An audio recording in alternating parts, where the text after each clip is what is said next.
Well, it was recently revealed that 100 tonnes of iron dust had been deliberately poured into the Pacific Ocean off the Canadian coast. It was described as the world's first rogue geoengineering project, an example of how the Earth's fragile systems could be tampered with. Well, some environment groups want a ban on any field research for geoengineering, despite hopes that it might delay or mitigate some of the worst effects of climate change. But the recent World Bank report predicting a devastating 4-degree rise in global temperature by the end of the century means more scientists are now willing to consider it. In a moment, we'll hear from one of the world's leading geoengineering proponents, Harvard Professor David Keith, whose research is partly funded by Bill Gates. First, a special report from Margot O'Neill.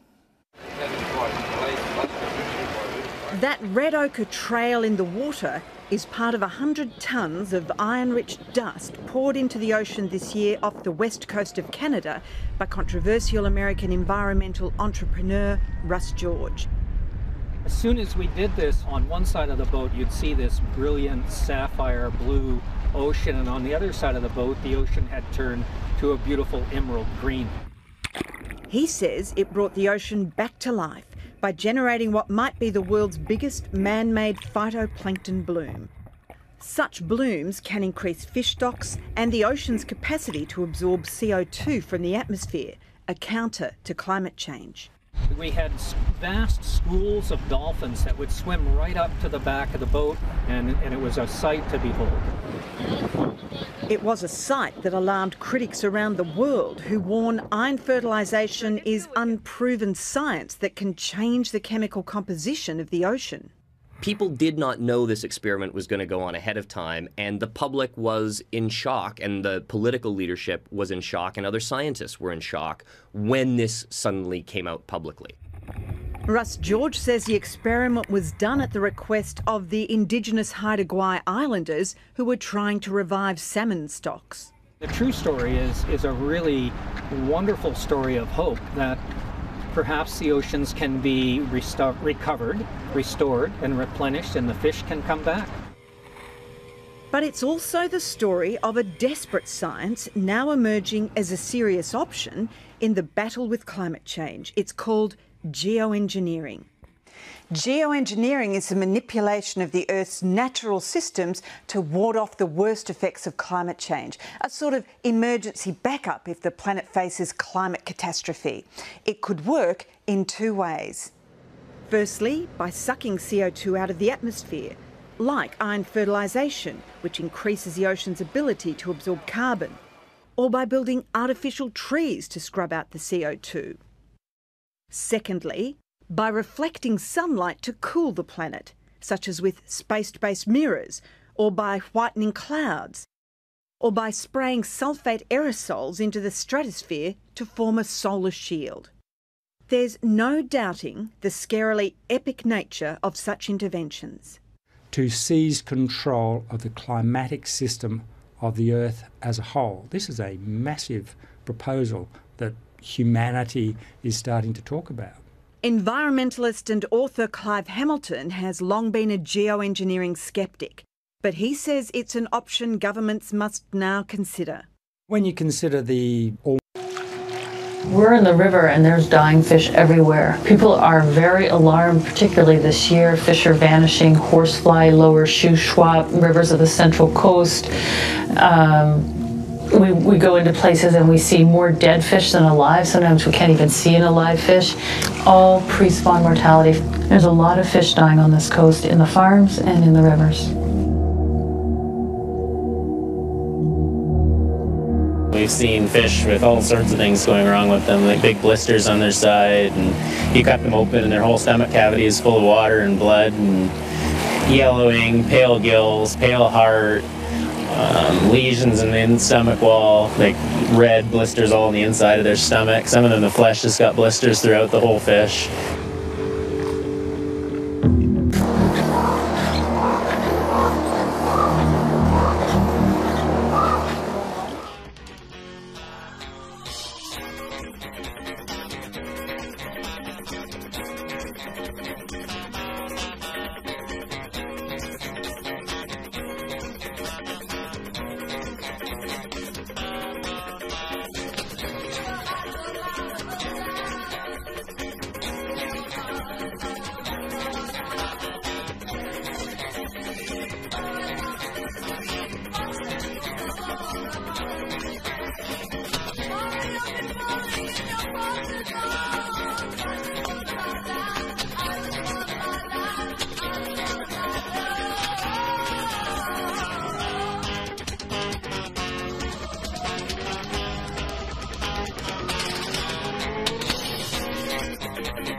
And all these fish appear to be dead pre-spawn.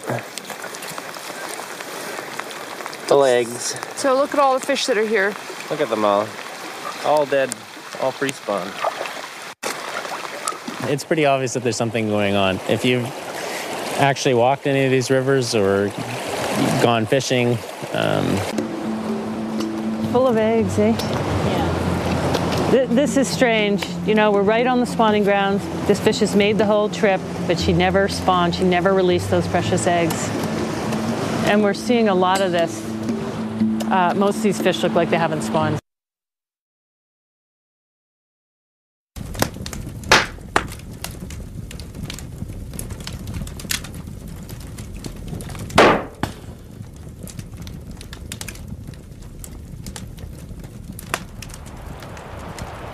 I'm tracking these viruses. I know I'm running up against trade laws, and I keep thinking in the back of my mind, how are they going to stop me?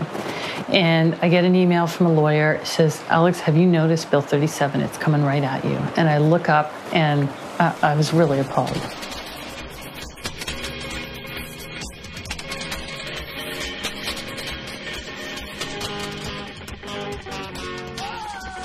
What Bill 37 would have done is prevent me from reporting that a salmon picked up in the TNT supermarket or superstore had a particular virus. No one would be able to report if a farm animal from a specific location had a virus. If you find a dangerous disease on these farms, you're not allowed to talk about it. This act brings in some quite repressive measures for people who release information. If somebody working in the system is disturbed by what they see and want to go public, they have to get past the idea that they could be put in jail for doing that. Well, they don't want this information coming out. For whatever reason, I'm not going to speculate about why they don't want it coming out, but industry didn't want it coming out, and the government sure didn't either. The position of the government and the position of the corporations was almost identical. The position of the government and the position of the corporations was almost identical. Look at that tissue. Piscine reovirus, one of the symptoms is a soft heart. This one is very firm, and this heart is extremely soft. This is a classic symptom of Piscine reovirus, the mushy hearts. A fish with a heart like this, I doubt this fish could go up a big waterfall. And this is what they say in Norway. They say fish with a Piscine reovirus may not be able to ascend a river. We're seeing these mushy hearts before the rapids out in the ocean, but not after Hell's Gate. I don't think these fish can make it through Hell's Gate. The Pacific Salmon Commission says up to 90% of some runs of salmon in some years vanish after Hell's Gate. I wonder if it's something like this. I wonder if it's Piscine reovirus that's killing a lot of our salmon.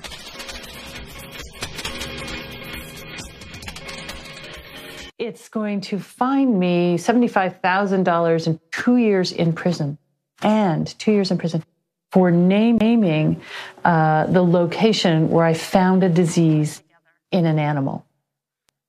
Oh yeah, this is their stated intention. We are going to do this. So this is their vision of how they want this to operate. You have to have complete and absolute faith in the people that are guarding this.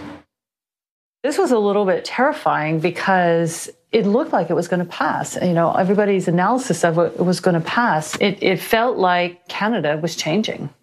It felt like democracy was, you know, receding. And I was trying to get legal advice very, very quickly. Like, you know, what do I need to take off my website? Is this going to be law like tomorrow? And it was a very disorienting time. But meanwhile, other lawyers, Andrew Gage with West Coast Environmental Law, the head of the Freedom of Information Act, they were writing letters saying, you know what, this is really actually not constitutional. This government should just really check the legality out of this. And Minister McRae basically admitted to that. He said, yeah, it may not be so constitutional, but we can always iron that out later, you know. And then quietly, for some reason, they just dropped it. It remains on the order paper, so the next time they sit, which is very infrequent, they could pass it. I mean, I think one of the big issues that people need to realize is democracy is slipping away from us. our ability to protect ourselves, our children, and our homes are being taken away from us.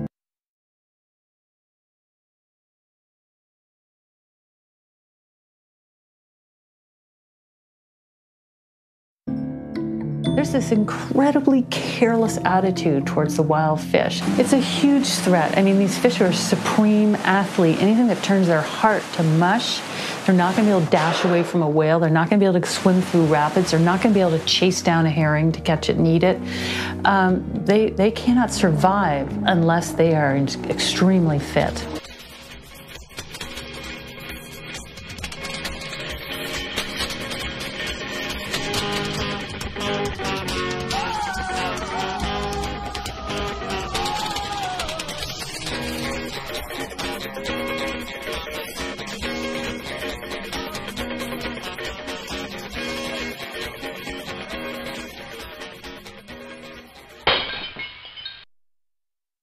They're dying, and you got the farms just brewing these things and pouring it out and pouring it out. It just doesn't seem to end, and the wild fish will never be able to deal with it, you know, until the last one's gone. And I have got to wonder if that is, at some level, the intent, because the level of carelessness is unforgivable. We know a lot about salmon, we know a lot about disease, and we know this is wrong.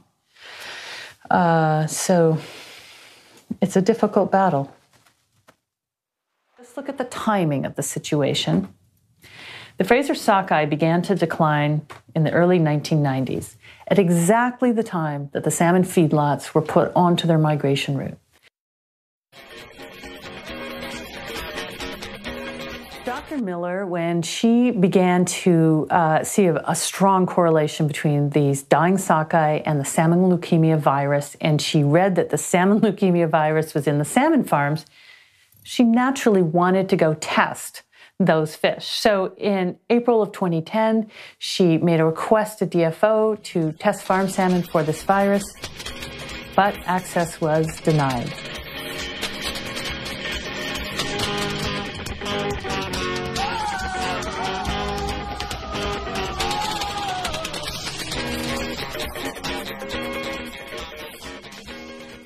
Justice Cohen called on DFO's Dr. Christy Miller to testify about her findings. For the first time, the public would have a chance to hear Miller speak about her discovery, since her gag order. Virus. Your leading suspect was salmon leukemia virus. Yes, it was. And if in fact that's the case, this in fact may be the smoking gun for the 2009 declines. It could be the smoking gun. She's doing some fantastic work under very difficult conditions, and you know, in conditions where she says she was for reporting on health issues around wild salmon. She felt intimidated about the potential loss of her data if she went public. She felt intimidated in terms of her budget, and so that was extremely revealing. She was not allowed to test these fish that are in public waters, releasing their pathogens into the most valuable salmon stocks in this country. And she was not allowed to follow the trail into the pens. You know, Dr. Christy Miller, her work, genomic profiling, she makes the fish talk. It's like sitting a fish down in the office and saying, how are you feeling? So in all our bodies, we've got these switches that ones that are dying seem to be dying of the same thing. Well, that was huge because all the other scientists that tried to figure this out were like, they couldn't figure it out. Leukemia, retrovirus, brain tumor, immune system decay. And she looked at that and went, salmon leukemia. Salmon leukemia is this virus that raged through the salmon farming industry right at the beginning when it went into Campbell River area in the early 90s. The salmon leukemia virus attacks their immune system, so they die of something else. It's a retrovirus like AIDS. And DFO wrote about 6 papers on it, and they found that virtually all of the Chinook farms were infected, and that this virus killed 100% of the sockeye salmon that were exposed to it, and they never did anything about it. And as soon as Dr. Miller's work, as soon as her compass pointed at salmon farms, she wasn't allowed to go to meetings. She wasn't allowed to talk to the media, even when she published in the Journal of Science. So they hold 600,000 to over 1 million fish stationary in one place. This amplifies the waste, but also, most seriously, the pathogens. Because it's so easy for viruses and bacteria to jump fish, to mutate, and then explode out of the farm in a billowing cloud. This is the major wild salmon migration route in British Columbia. That's where they put the salmon farms. They're clustered in these little narrow channels. Now, when one of these farms has a disease outbreak, so many viruses come out of the farm that they actually fill the entire channel. And then here come the Fraser sockeye, and they go through this channel and they come out the other end. And when the fish go on, they're contaminated, without a doubt, with whatever is coming out of those farms. I know, I've seen with my own eyes what happens to them when they go by. Lice on them from the farms, that they're also being exposed to whatever bacteria and viruses are on these farms at the same time. My first response was get out in the rivers. Let's have a look around, let's see where this is. Made a net and just went around and started looking at all the fish. Because if you just sit there with that bad news, it destroys you. But if you can get out and do something, it's a lot healthier. It was late in the season, most of the salmon were already in the river, but we dashed down to the lower Fraser River because we had been getting reports from people down there that there was a massive number of salmon dying in the river without spawning. Oh, you guys found a lot already. Really yellow. Okay, got a lot of work. All right. And within, what, 15 minutes? We found 1, 2, 3, 4, 5, 6, 7, 8, just in a tiny section of river, pre-spawn mortality. I haven't seen one that spawned. Have you seen one? Sure, not one.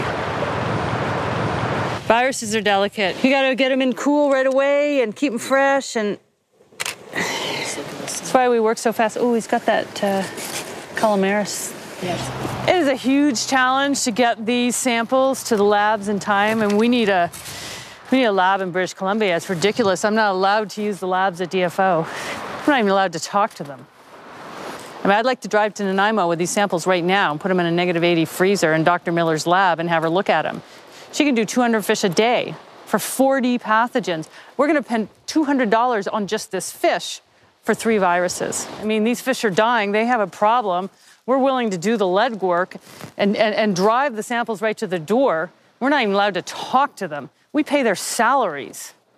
These fish are dying out. So we ship them to Norway, which is expensive and time-consuming, and the quality of samples is damaged, but we're not going to be stopped by closed doors.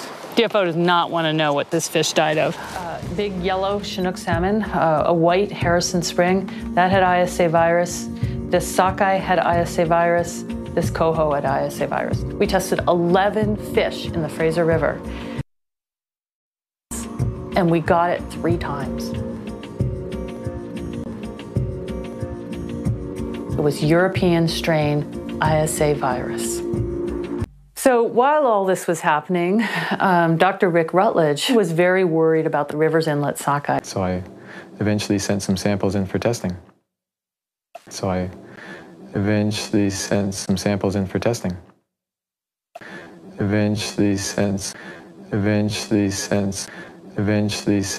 I remember when he called me, it was a dark October night, and he said to me, you know, Alex, are you sitting down? It was like he was going to tell me that someone we knew had died. And he said the tests came back positive for ISA virus in Rivers Inlet smolts. I was devastated. You know, I thought, okay, 20 years of trying to prevent this industry from destroying the wild salmon of Canada, and I have failed. We gave a press conference. We thought the scientific community should be given the opportunity to engage on this, but really all hell broke loose when we did that. The CFIA came and took our samples and said they were going to run tests, and we were supportive of that. Very quickly thereafter, the CFIA gave a press release as well. The Minister of Fisheries came out and said that all of them that our results were completely wrong. They did a press release to say that there was no problem, there was no ISA. They said everything was negative.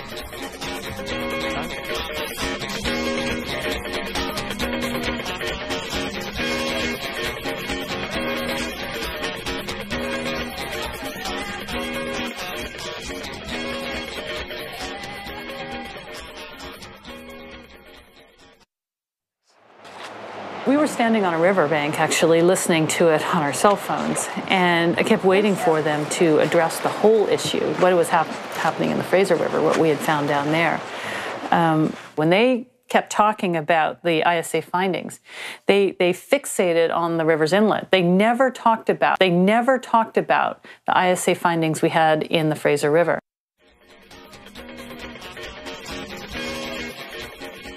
And they never mentioned them. The minister never mentioned them. They treated us like we didn't exist, like this work was not going on. These were fresh samples. They were fighting us, not trying to protect us. This is an internal CFIA email from Joseph Bears to a whole list of people. It says, Con, it's clear that we're turning the PR tide to our favor. And this is because of the very successful performance of our spokes at the technical briefing yesterday. You, Stephen, Peter, and Paul were a terrific team, indeed. Congratulations. One battle is won. Now we have to nail the surveillance piece, and we will win the war also. Oh, what war? What, the war against us, the public? Con, who's Cornelius Keeley, comes back, and he says, hey, concentrate on the headlines. That's often all people read or remember. It really, these are the same guys looking after H1N1 and mad cow disease. It really does concern me. These are the same guys looking after H1N1 and mad cow disease. It really does concern me. These are the same guys looking after H1N1 and mad cow disease. It really does concern me.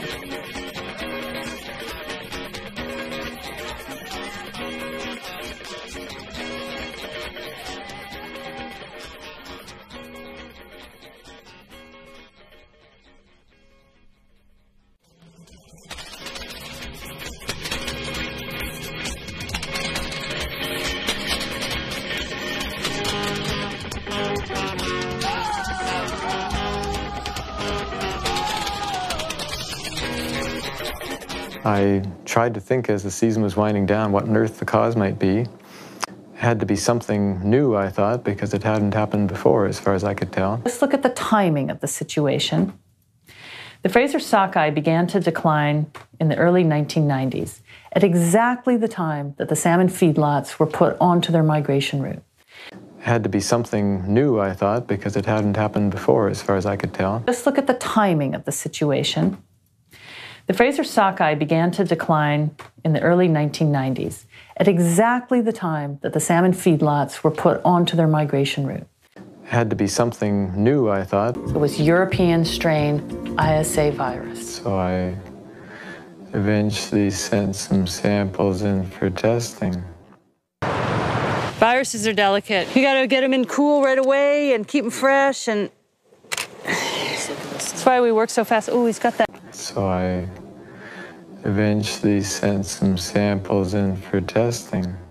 Viruses are delicate. You got to get them in cool right away and keep them fresh, and that's why we work so fast. Oh, so I eventually sent some samples in for testing. And the problem was the samples were so degraded.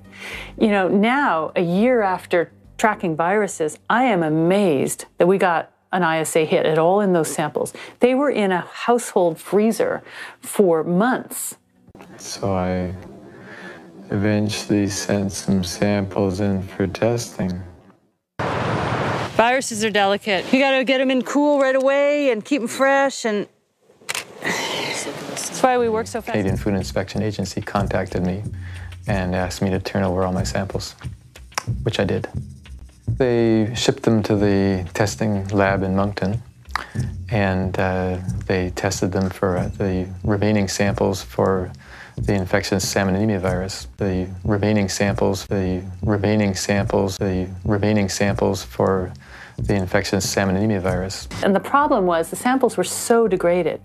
You know, now, a year after tracking viruses, I am amazed that we got an ISA hit at all in those samples. They were in a household freezer for months. I eventually sent some samples in for testing.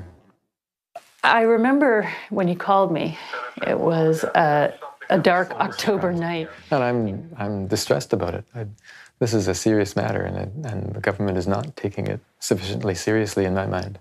So I eventually sent some samples in for testing. And the problem was the samples were so degraded. You know, now, a year after tracking viruses, I am amazed that we got an ISA hit at all in those samples. They were in a household freezer for months.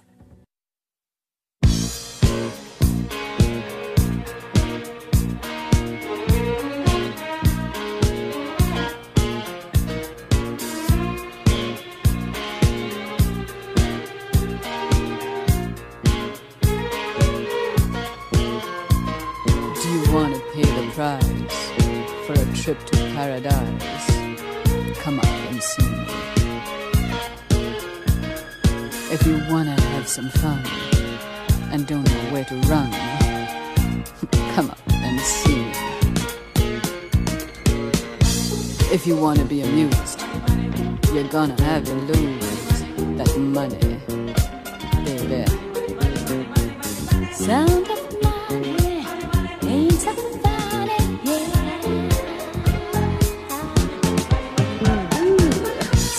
Of money, sweeter than honey, yeah, yeah, yeah.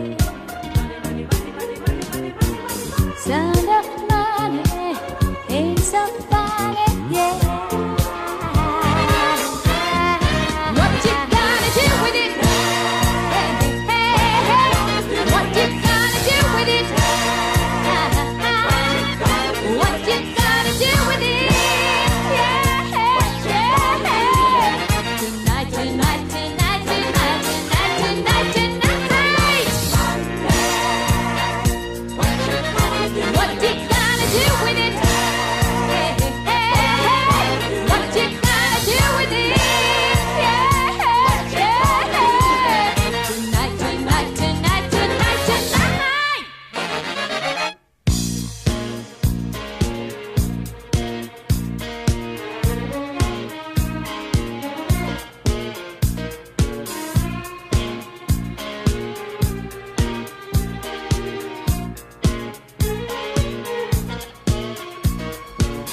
Do you want to pay the price for a trip to paradise?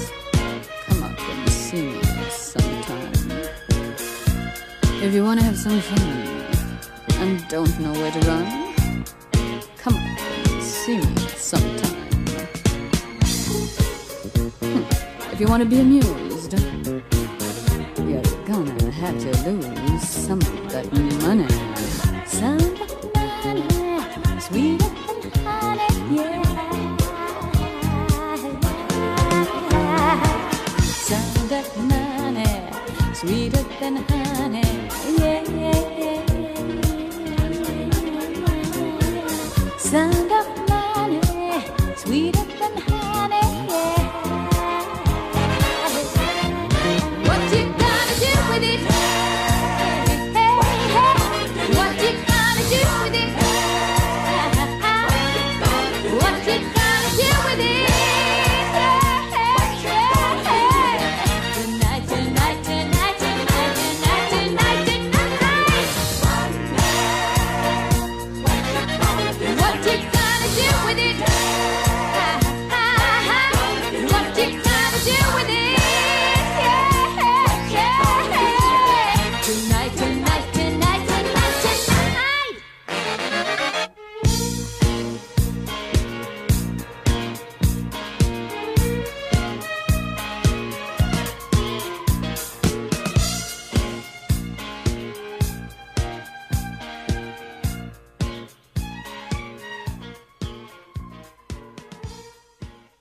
When Nell Gagné, who did the tests for them, actually went on the stand, she said she had gotten weak positives, and for her, the results were inconclusive. Were your RT-PCR results inconclusive? We reported them as inconclusive, and in this case, all samples submitted showed extensive to total degradation of RNA. There's only one lab that didn't find it, and that was the reference lab from DFO in Moncton. And it turns out they were sampling a totally different segment from everyone else who actually found the ISA virus. 3 or 4 labs that are finding it, and one that's a government lab that's not. You have to pause and wonder what's going on.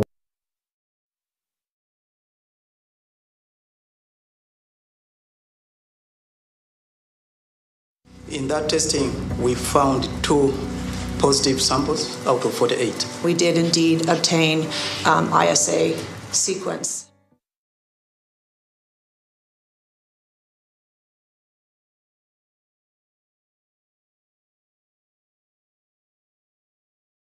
I had 1 positive.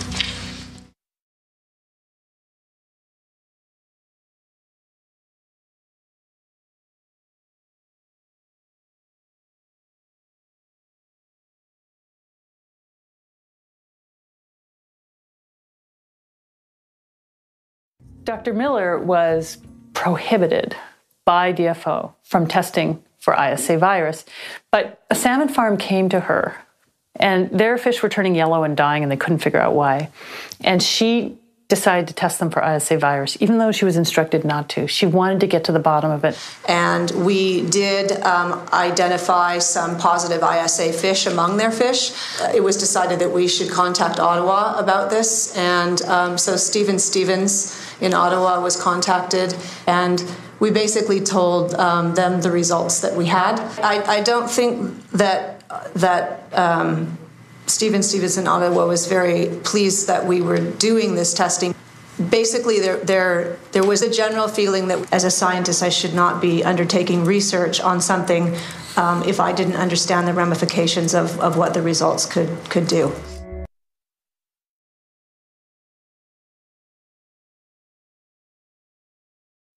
Let's say we do find ISA in BC and all of a sudden markets are closed, then there will be no trade,